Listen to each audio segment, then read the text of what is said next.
നമസ്കാരം, ഞാൻ poly ഉടക്കൻ, media Malayalam. കുറച്ച് മാസങ്ങൾക്ക് മുമ്പ് കൊച്ചിൻ കോർപ്പറേഷൻ വൈറ്റ്ല സോണൽ ഓഫീസിലെ ഒരു റവന്യൂ ഇൻസ്പെക്ടർ 50 ലക്ഷം രൂപ കൈക്കൂലി വാങ്ങിയതുമായി ബന്ധപ്പെട്ട് ഒരുപാട് വിവാദങ്ങളും അതുമായി ബന്ധപ്പെട്ട പത്രവാർത്തകളും സോഷ്യൽ മീഡിയയിലും വാർത്തകൾ നിറഞ്ഞു നിന്നിരുന്നു. പുതിയ വാർത്തകൾ വരുമ്പോൾ മാധ്യമങ്ങൾ അതിൻ്റെ പുറകെ പോകുന്നു. പക്ഷേ മീഡിയ മലയാളത്തിന് അങ്ങനെ പോകാൻ കഴിയില്ല. അതിന് പിന്നിലെ യാഥാർത്ഥ്യങ്ങൾ തേടിയുള്ള ഒരു യാത്രയായിരുന്നു. 50 ലക്ഷം രൂപ കൈക്കൂലി വാങ്ങി എന്ന് മാധ്യമങ്ങളിൽ വാർത്ത വന്ന റവന്യൂ ഇൻസ്പെക്ടർ ആദർശിന് പറയാനുള്ളത് കൂടെ നമുക്കൊന്ന് കേൾക്കാം.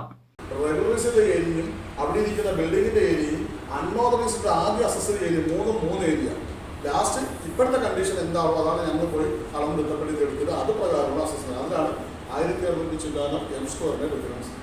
ഇത് വെച്ചുകൊണ്ടാണ് ഇപ്പോൾ UASS എല്ലാ നമ്പരും റദ്ദ് ചെയ്തിട്ട് ഒറ്റ നമ്പർ എന്ന് പറഞ്ഞാൽ അവരെ പ്രൊട്ടക്ട് ചെയ്ത് ഞാൻ എങ്ങനെ അവരെ സംരക്ഷിച്ചു,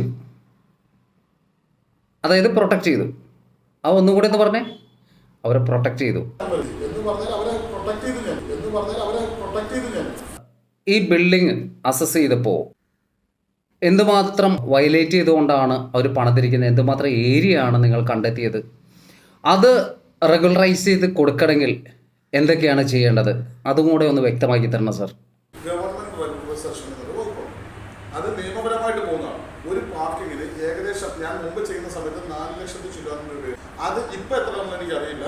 അത് താല്പര്യം ഉണ്ടെങ്കിൽ നമുക്ക് അതിനെക്കുറിച്ച് അന്വേഷിക്കാം. അതിനുള്ള ആൾക്കാരെ വെച്ച് ഗവൺമെന്റിലേക്ക് ഇത് വിട്ടിട്ട് എത്ര പാർക്കിംഗ് ആണ് നമുക്കിവിടെ കുറവ് വരുന്നത്, ആ പാർക്കിങ്ങിന്റെ ഫീ അടച്ചാൽ ഇതിനെ റെഡ്യൂസ് ചെയ്യാൻ ഒരു മാർഗമായി മാറും. പക്ഷെ പൈസ ചിലവുള്ള കേസാണ്. കാരണം പാർക്കിംഗ് ഫീ മാത്രം പോരാ, അവിടെ ഇരിക്കുന്നവർക്കൊക്കെ ചിലപ്പോൾ ചിലവ് കൊടുക്കേണ്ടി വരും. പിന്നെ ഇതുമായി ബന്ധപ്പെട്ട് ഇവിടെ തന്നെ റെഗുലേഷന് അതിനുള്ള പൈസ മുടക്കേണ്ടി വരും. അല്ല, നല്ലൊരു എമൗണ്ട് ചിലവാകും എന്ന് തന്നെ പറയും. പക്ഷെ അതോടുകൂടി നിങ്ങൾക്ക് ഈ ബിൽഡിങ്ങിനെ സംബന്ധിച്ച് ലൈഫ് ലോങ് ഒരു ഇഷ്യൂ ഉണ്ടാവത്തില്ല. അത് ഗ്യാരണ്ടീഡ് ആണ്.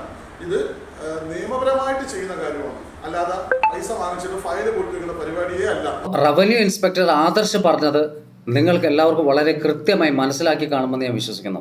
എന്ത് വയലേഷനിൽ നിങ്ങൾ കെട്ടിടം പണിതാലും, എന്തൊക്കെ വയലേഷൻ ഉണ്ടായിരുന്നാലും അതിനെല്ലാത്തിനും തന്നെ അദ്ദേഹം പരിഹാരം നിർദ്ദേശിച്ചു തരും. പക്ഷേ കാശ് ഇത്തിരി ചിലവാക്കണം. ദമ്പടി ചിലവാക്കി കഴിഞ്ഞാൽ കൊച്ചിൻ കോർപ്പറേഷനിൽ നിന്ന് 2 രീതിയിൽ അവർ നമുക്ക് റെഗുലറൈസ് ചെയ്ത് തരും. 1, ഫയൽ മുക്കിക്കൊണ്ട്; 2, ഫയൽ മുക്കാതെ. രണ്ടും നിയമപരമായിട്ട് തന്നെ. വിജിലൻസോ കോടതിയോ ഇത്തരക്കാർക്ക് പ്രശ്നമേ അല്ല. സമീപവാസികൾ ഒരുപാട് ദുരിതങ്ങൾ അനുഭവിക്കാൻ തുടങ്ങിയിട്ട് ഏകദേശം 20-25 വർഷത്തോളമായി. കോടതിയിലും വിജിലൻസിലും മുഖ്യമന്ത്രിക്ക് വരെ പരാതി നൽകിയിട്ടും യാതൊരുവിധ നടപടിയും സ്വീകരിച്ചില്ല.